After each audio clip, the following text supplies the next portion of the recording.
So welcome back to Electric Vehicle channel, my dear friends. I'm Krishnithan Mandela.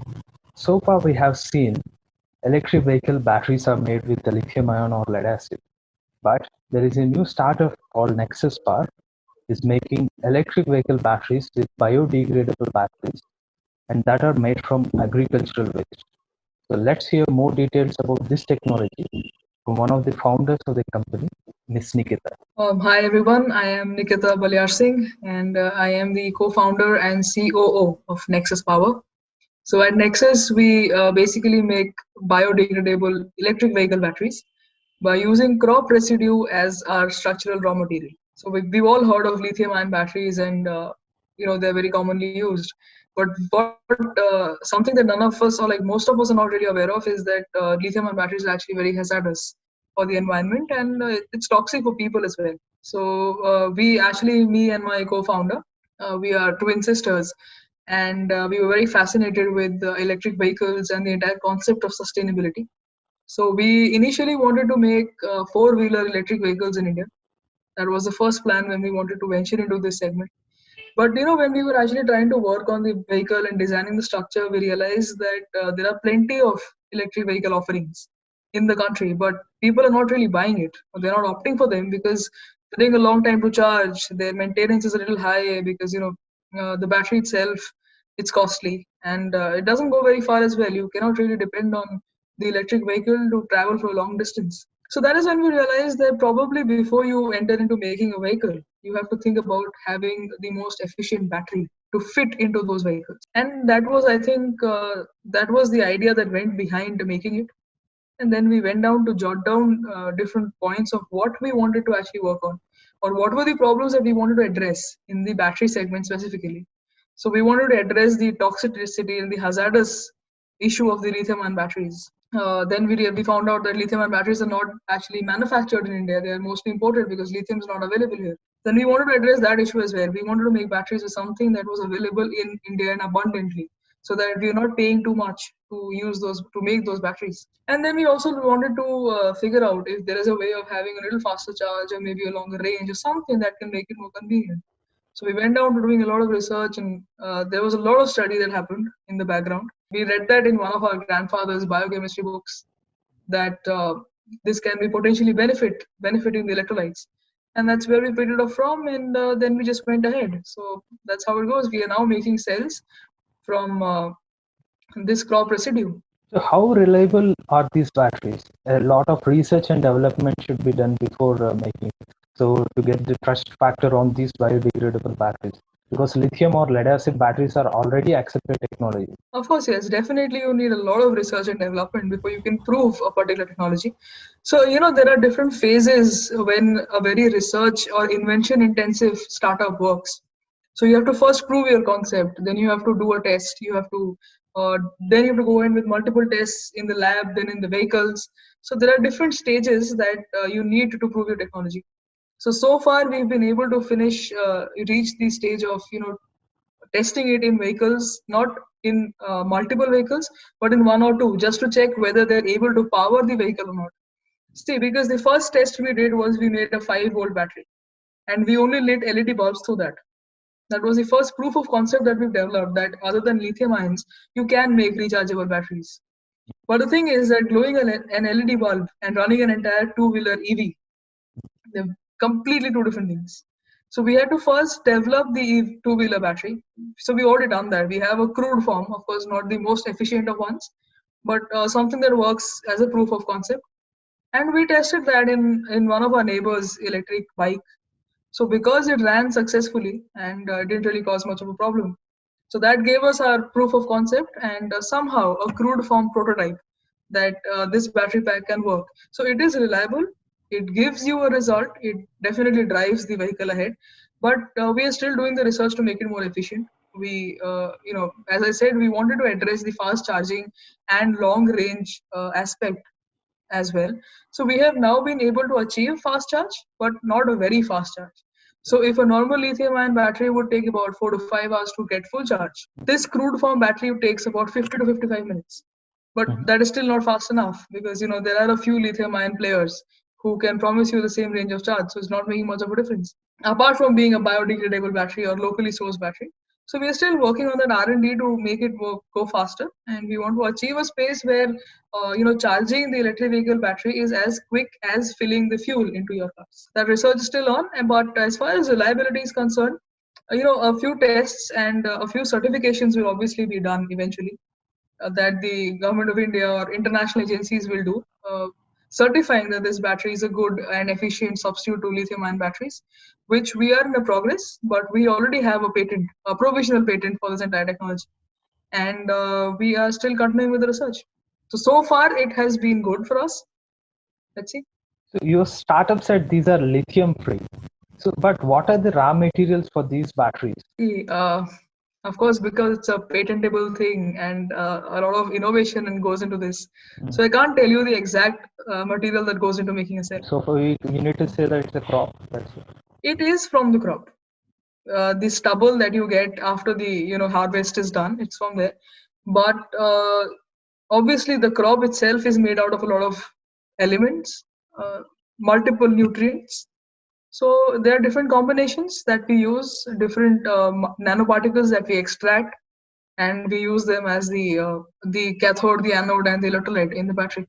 But other than lithium ions, if you talk about lithium cells as well, there are a lot of more materials that go into making it. So somehow we also use a lot of more materials apart from just the crop residue, but all of it is biodegradable, that's for sure.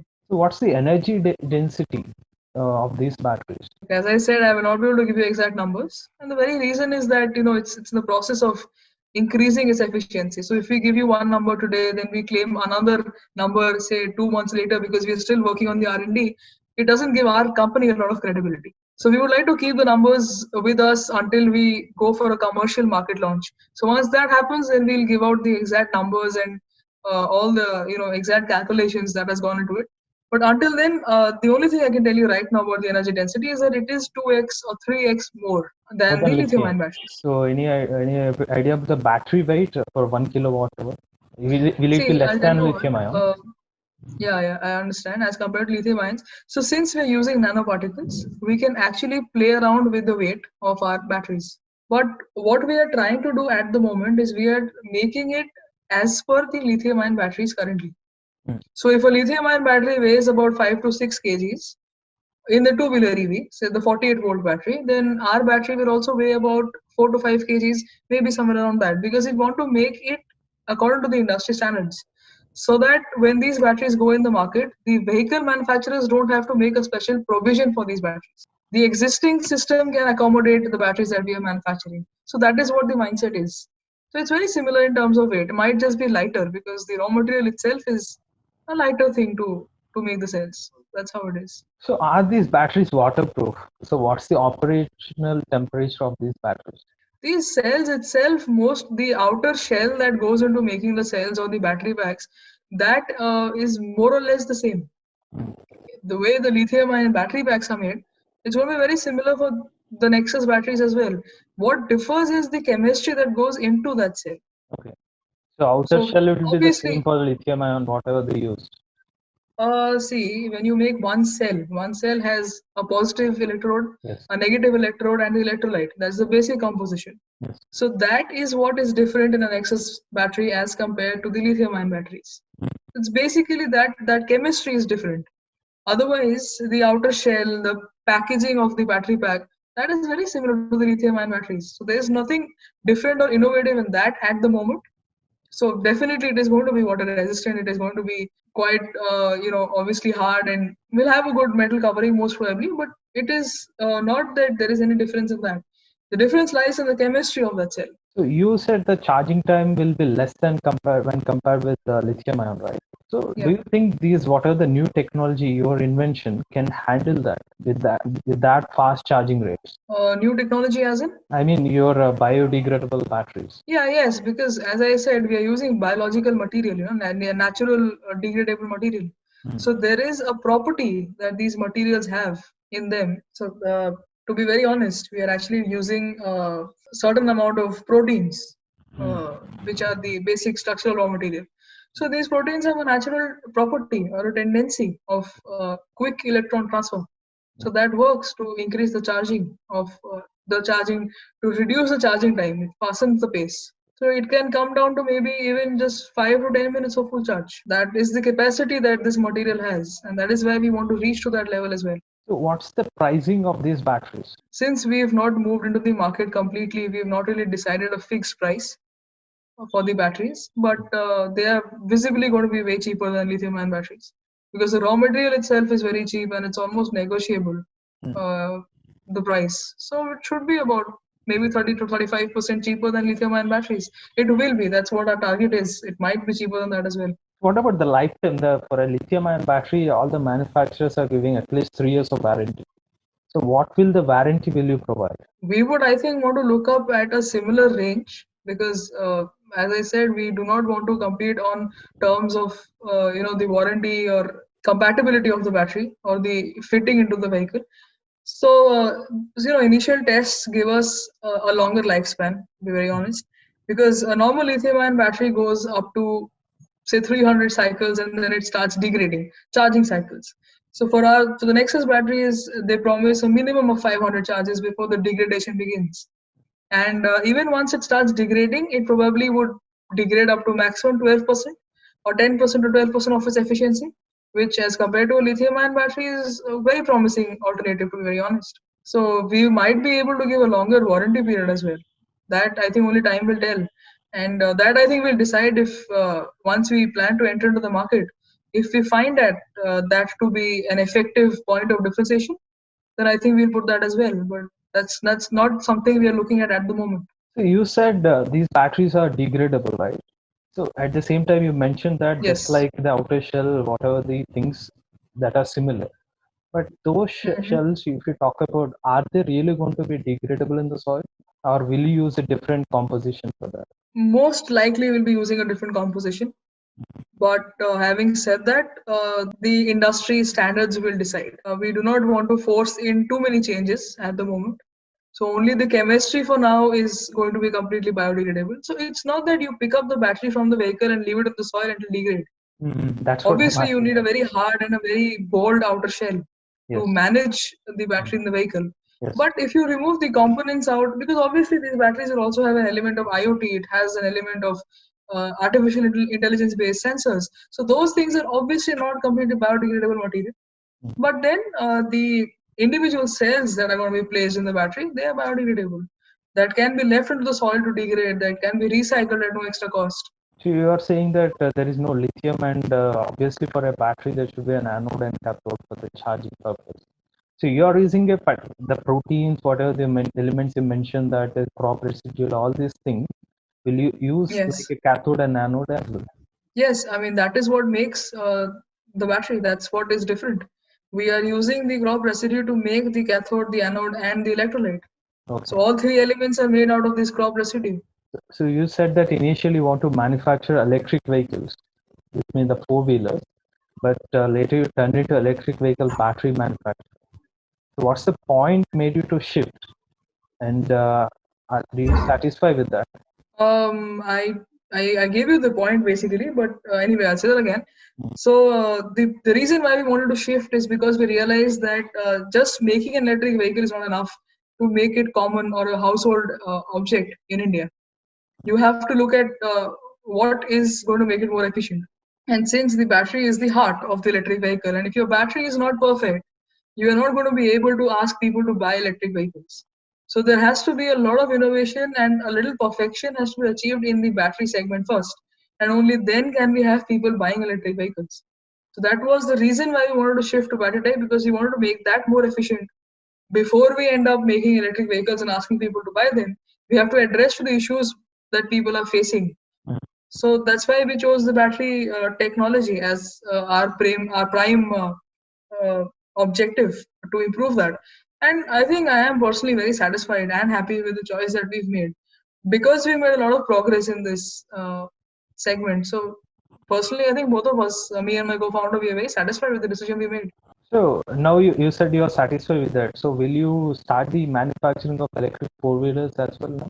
We will definitely go ahead with electric four-wheelers as well. But that is a very distinct plan, and that's something which we look up as a long-term goal. So the plan is not to make batteries and then fit it into our own vehicles. We'll make the batteries that will go out in the market to OEMs, to electric vehicle component dealers. But at the same time, in the long run, we want to come up with affordable four-wheeler EVs, affordable and probably very beautifully good-looking electric vehicles, which we haven't seen so far in India. If you look at the Mahindra E2 or other variants that have come up, not very affordable and very nicely made vehicles. So we want to look at that. We want to make something that looks beautiful and is also very affordable for people. So that is a very long-term goal, as I said, and we look up to that as something that we might do maybe 3-4 years, 5 years down the line when the batteries have already set up their space in the market. So finally, when these batteries will be available in the market? We are looking at launching them commercially in the fourth quarter of 2022, which would be about 2 years down the line. So because we are still in the R&D in the moment, and as a sense, we are trying to increase the efficiency of the batteries we've made.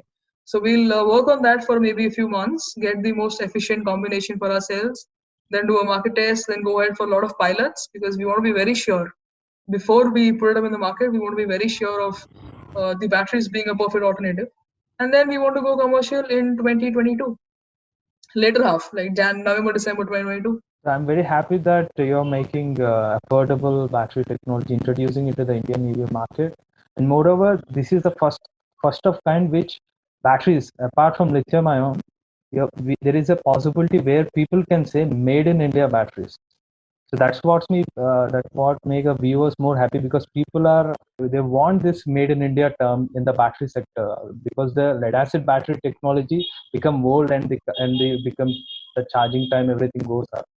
And the lithium is mostly from China and all, but you as from young startup came into the picture and increasing the efficiency and reducing the prices. That makes, I think, more awareness for electric vehicles, and at the same time more affordability means people will look into the EVs more seriously. These prices will fit. I'm sure. I'm really hopeful that people are going to accept electric vehicles open-heartedly, and it is like a proud feeling for us as well to say that these are made in India and completely indigenously developed. So it is something that we are also looking up to, and we do claim this very proudly that it's made in India. And I really hope that not just the company or the batteries, people open up to electric vehicles and they understand the true meaning and value of sustainability, which is very important for the environment at the moment. Wishing you all the best from electric vehicles team. Thank you so much. Thank you, and it was a pleasure interacting with you today. Wishing you all the best as well with your channel and your work. I think you're doing a great job putting these stories up to the people, and you're going to be very helpful for, I think, a lot of startups who are still looking to create their niche in the market. Go green, go electric.